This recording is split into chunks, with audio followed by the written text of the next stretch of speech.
یہ میری زندگی کا سچا واقعہ ہے، ہو سکتا ہے آپ کو لگے کہ یہ صرف ایک کہانی ہے، لیکن مجھے اس سے کوئی بھی فرق نہیں پڑتا۔ بات ہے جب میں 9ویں کلاس میں پڑھتی تھی اور میرا بھائی 7ویں کلاس میں پڑھتا تھا اور چھوٹی بہن 5ویں کلاس میں پڑھتی تھی اور میں سب بہن بھائیوں میں سے بڑی تھے۔ کہانی شروع کرنے سے پہلے آپ دوستوں سے درخواست ہے، اگر آپ ہمارے چینل پر نئے ہیں تو چینل کو سبسکرائب کر لیں۔ میرا نام سدرا ہے اور بھائی کا نام زین ہے اور چھوٹے بہن بھائی کا نام ہمارا ہے۔ میری عمر اس وقت 17 سال ہے۔ ہم لاہور میں رہتے ہیں۔ یہ ان دنوں کی بات ہے جب میری 9ویں کلاس کے امتحان قریب تھے، بالکل آج کل کا موسم تھا، مارچ اپریل کا مہینہ تھا۔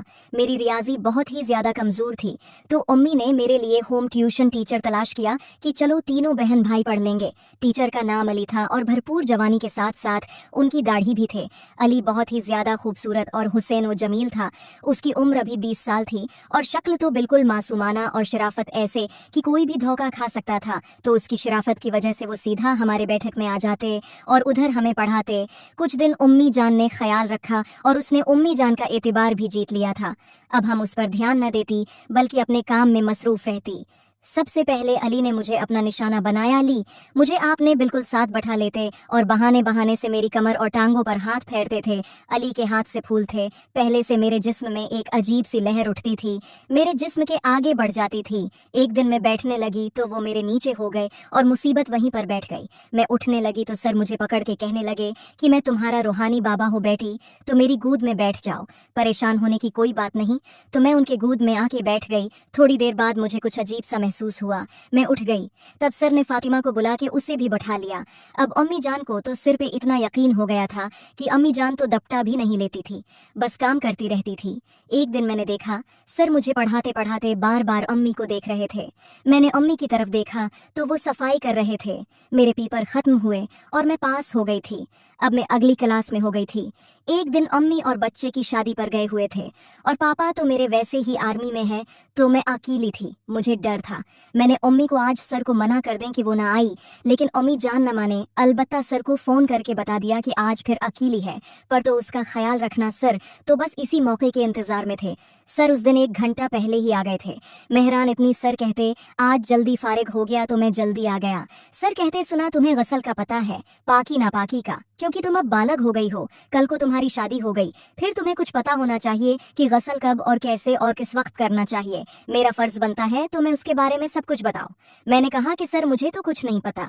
سر نے کہا چلو آج تمہیں پریکٹیکل کر کے بتاتا ہوں۔ میرا ضمیر گوارا نہیں کرتا کہ میرا کوئی بھی طالب علم گمراہ ہو۔ سر کے چلو واش روم میں بتاتا ہوں، تم واش روم آ گئے، میں پریشان ہوں۔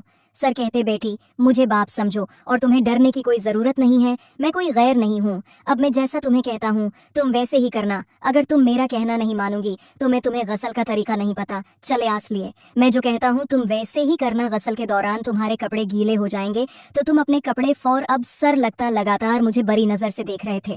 پھر کہتے صدر ابھی تم پاک ہو، پہلے تمہیں بتاؤں گا کہ ناپاک ہوتے کیسے ہیں۔ تو میں نے ہاں میں سر ہلا دیا۔ میں سر کے سامنے بالکل کھڑی تھی۔ سر نے کہا یہ منا پر کرو، صبر تمہیں بتاؤں۔ میں نے منا دوسری طرف کیا اور سر نے مجھے پکڑ لیا اور کہا دیکھو ذرا تم ابھی بھی پاک ہو اور نماز پڑھ سکتی ہوں۔ پھر سر نے کہا کہ اب میں کچھ ایسا کروں گا جس سے تم ناپاک ہو جاؤ گی۔ اب سر اپنا کام کر رہے تھے، میرے جسم میں ایک عجیب سی لہر دوڑ رہی تھی۔ میں اور سر اپنے کام میں مصروف تھے۔ پہلی بار میں نے اتنا سکون حاصل کیا تھا۔ سر تو پورے کھلاڑی تھے اور خوب اچھی طرح سے مجھے غسل کے بارے میں بتا رہے تھے۔ اس دوران مجھے بہت سکون حاصل ہوا۔ اتنا مزہ تو مجھے کبھی نہیں آیا جتنا کہ آج غسل کے دوران طریقہ سمجھنے میں آیا۔ پھر نے کہا اب تم ناپاک فوج لوگ تو کرو۔ پھر سر نے غسل کروایا۔ سر نے اپنا کام ختم کیا اور اپنے گھر چلے گئے۔ پکچر رکھتے ہو چہرے کی شرافت پر مت جائیں۔ مجھے عجیب سا مزہ آ گیا تھا، عجیب سے لگن ہو گئی تھی۔ سوچتی تھی کہ میرے ساتھ ہوا کیا تھا۔ اس دن کیا غسل سکھانے کے بہانے سر میرے ساتھ مزے اڑا گئے تھے۔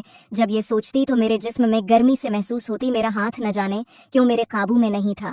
کلاس میں بھی مجھے سر یاد آنے لگے۔ میرا دل کرتا کہ میں سر کے ساتھ روز کرکٹ میچ کھیلا کروں، کیونکہ سارے چھکے اور چوکے مجھے بہت یاد آتے تھے۔ اب میں خود سر کے ساتھ چپک کر پڑھنے کی کوشش کرتی تھی اور سر بھی میرے ساتھ سکون لیتے تھے۔ ایک دن پھر کہتے کہ سدرا میں تمہارا عاشق ہو گیا ہوں، تمہیں غسل کرنا نہیں سکھانا چاہیے تھا۔ مجھے اب شیطان ورگلاتا ہے کہ سدرا کے ساتھ کچھ کروں۔ میں بہت زیادہ پریشان ہوں، میرا جسم مجھے بہت زیادہ تنگ کرتا ہے۔